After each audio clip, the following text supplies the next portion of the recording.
সুপ্রিয় দর্শক, আসসালামু আলাইকুম।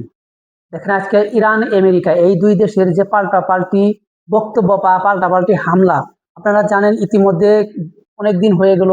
এই দুই দেশের হামলাটা কিন্তু এখনো পর্যন্ত নিষ্পত্তি হইতেছে না। একেবারে যে চুক্তির মাধ্যমে যে নিষ্পত্তি হব বা এই দুই দেশের যুদ্ধটা যে একেবারে বন্ধ হবে, এটা কিন্তু কোনোভাবে আমরা দেখতে পারতেছি না এই দুই দেশের মধ্যে। দেখেন, ইরানে যখন পাল্টাপাল্টি হামলা চলছিল, ইরানও কিন্তু আমেরিকার যে ঘাঁটিগুলো রয়েছিল মধ্যপ্রাচ্যে, প্রত্যেকটা ঘাঁটিতেই তারা কিন্তু হামলা চালায় এবং মধ্যপ্রাচ্য যতগুলা ঘাঁটি ছিল আমেরিকার, তারা কিন্তু প্রত্যেকটা ঘাঁটিতে এমন ভাবে হামলা চালায় যে তাদের ঘাঁটিটা এখন নতুন করে প্রস্তুত করতে হবে। আপনারা জানেন অনেক ক্ষয়ক্ষতি হয়েছে এই আমেরিকার যেই ঘাঁটিগুলা ছিল মধ্যপ্রাচ্যে। তো এখন বিষয়টি যেটা সামনে এসেছে, আপনারা জানেন ইতিমধ্যে আমেরিকার প্রেসিডেন্ট ডোনাল্ড ট্রাম্প তিনি বক্তব্য দিয়েছিলেন, আমরা ইরানে এমন একটি হামলা এখন চালাবো যেটা আগে কখনো করা হয়নি সেই হামলাটা। তাহলে তিনি কি বোঝাতে চেয়েছিলেন যে ইরানে শুধু এই মিসাইল হামলা, ড্রোন হামলায় তারা কিন্তু চালাবে না, তারা পরমাণু অস্ত্র বা পরমাণু বোমা ইরানে ফালানোর একটা পায়তারা করে আসছিল বা চেষ্টা করে আসছিল। তারা সেই হামলাটা করার জন্য অলরেডি প্রস্তুতি নিয়ে রেখেছিল যে ইরানে তারা পরমাণু অস্ত্র ব্যবহার করবে। দেখেন, এরই প্রেক্ষিতে যখন ইরানের সেনাবাহিনীর প্রধান তিনি যখন তার বক্তব্যর পরিপ্রেক্ষিতে তিনি যখন উল্টো বক্তব্য দিলেন যে আমাদের দেশে ইরানে যদি কোনো প্রকার পরমাণু অস্ত্র বা কোনো ধরনের বড় ধরনের অভিযান চালায় আমেরিকা, তাদেরকে তাদের দ্বিগুণ মূল্য দিতে হবে। তো দেখেন, আমেরিকা এই বক্তব্য দেওয়ার কারণে কিন্তু ইরানের সেনাবাহিনীর প্রধান তিনি যখন বক্তব্যটি দিলেন যে আমেরিকা যদি কোনো প্রকার ইরানের উপর যদি দ্বিগুণ হামলা চালায় বা পরমাণু অস্ত্র ব্যবহার করে, পাল্টা পদক্ষেপ কিন্তু ইরানও নিতে চেয়েছে। তো তাহলে কি বোঝাতে চেয়েছেন ইরানের সেনাবাহিনীর প্রধান? তিনি যেটা বোঝাতে চেয়েছেন যে আমাদের কাছে পরমাণু অস্ত্রের চেয়েও অনেক ভারী অস্ত্র রয়েছে বা তাদের কাছে অনেক শক্তিশালী অস্ত্র রয়েছে, আমরাও সেটা দিয়ে তাদেরকে প্রতিহত করব বা তাদেরকে ধ্বংস করব। এই বক্তব্যটি কিন্তু তিনি দিয়েছেন। তো এখন আমরা বুঝে নিতে পারি যে ইরানের কাছে পরমাণু অস্ত্র থাকতেও পারে।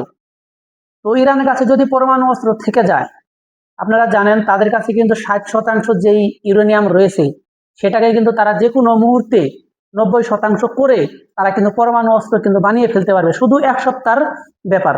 আপনারা জানেন ইতিমধ্যে বিভিন্ন নিউজে আমরা যেটা পেয়েছি।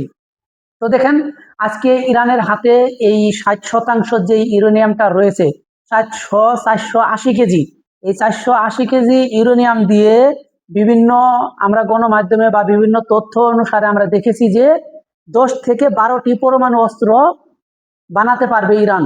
ইরানের হাতে সেই সক্ষমতা রয়েছে।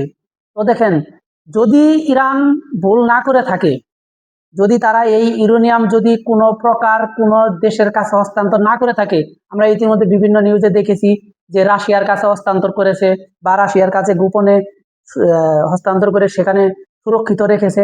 যদি সেটা অন্য দেশে না সুরক্ষিত করে থাকে, রাশিয়ার কাছে যদি ইরানের কাছে থাকে, তো আমরা ভেবে নিতে পারি যে ইরান সম্ভবত পরমাণু অস্ত্র তৈরি করে ফেলেছে।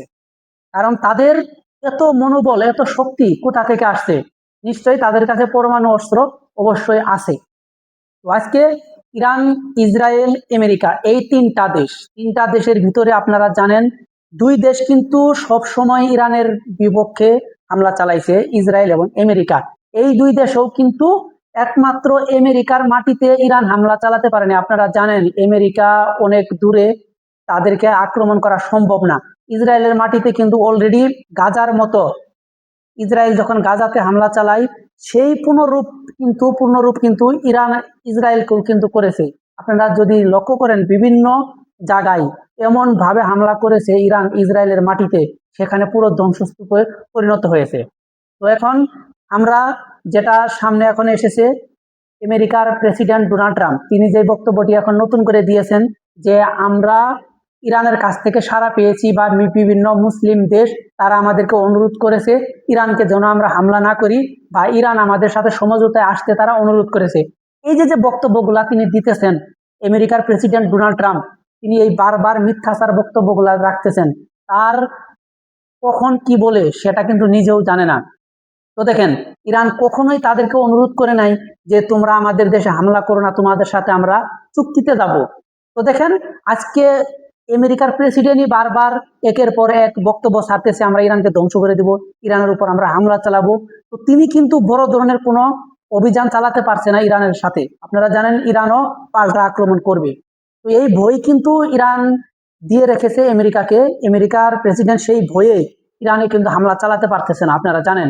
তিনি সেটাই এখন বলতেছে যে ইরান বা মধ্যপ্রাচ্যের দেশগুলো, মুসলিম দেশগুলো আমাকে অনুরোধ করেছে, সেজন্য আমি আপাতত ইরানে হামলা চালাতে আমার সেনাবাহিনীকে নিষেধ করেছি।